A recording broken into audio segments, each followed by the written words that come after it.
Olá, meus queridos amigos, que Deus vos abençoe muito.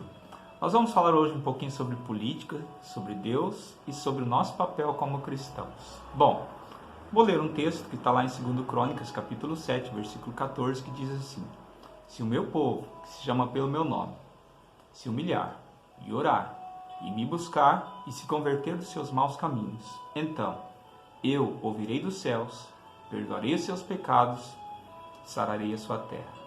Essas são as palavras de Deus a Salomão e a nós também hoje, dizendo para o povo: olha, se vocês forem dessa forma, vocês receberão o melhor de mim.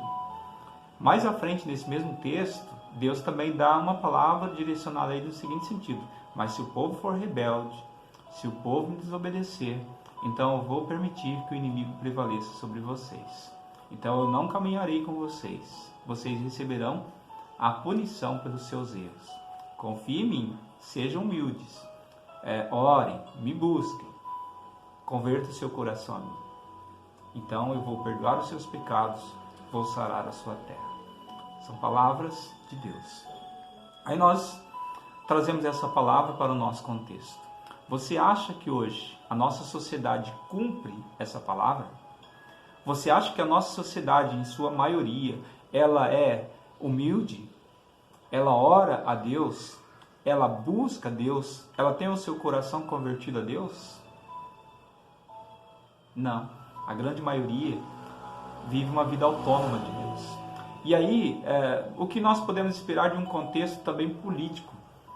Esses políticos, de onde eles saem? Da sociedade. O que a nossa sociedade é em sua maioria? Corrupta, imoral, depravada, não tem Deus no coração. Então, tem um ditado antigo que diz assim: cada um tem um governo que merece.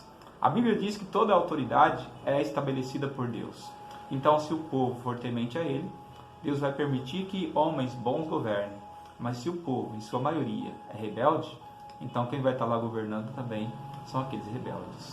Em todo o contexto político nosso. Não estou falando do governo atual, daquele que saiu, enfim, de esquerda, de direita, não é nada disso. Não estou aqui defendendo o partido X ou Y, mas eu estou falando daquilo que é a realidade. Quando Deus sai fora de um cenário, quando o homem tira Deus fora para dizer que ele pode governar, que ele pode fazer e acontecer, como nós temos aí nos programas eleitorais, né?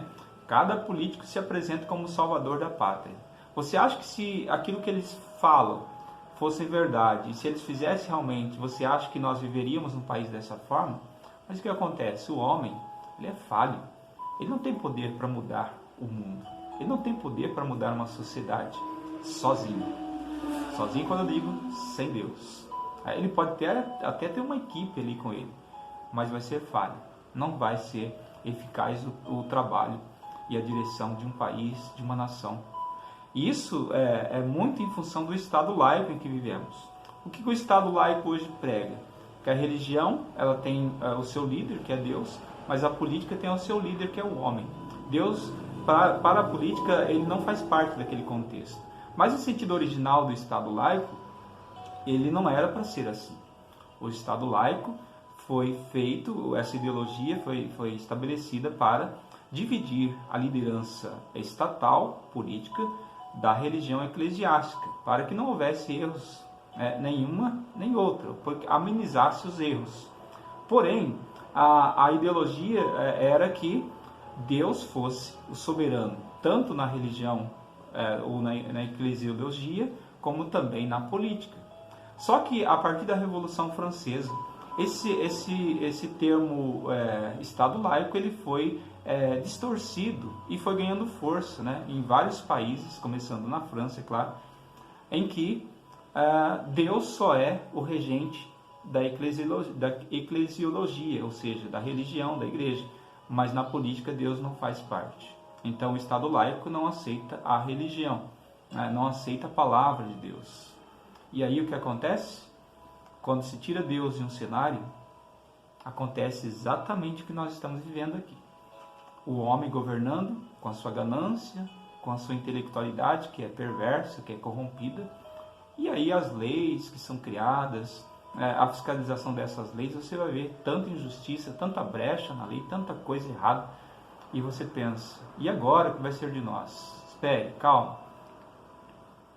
Ou seja, confie em Deus, faça exatamente como ele disse aqui para você fazer. Não faça como eles.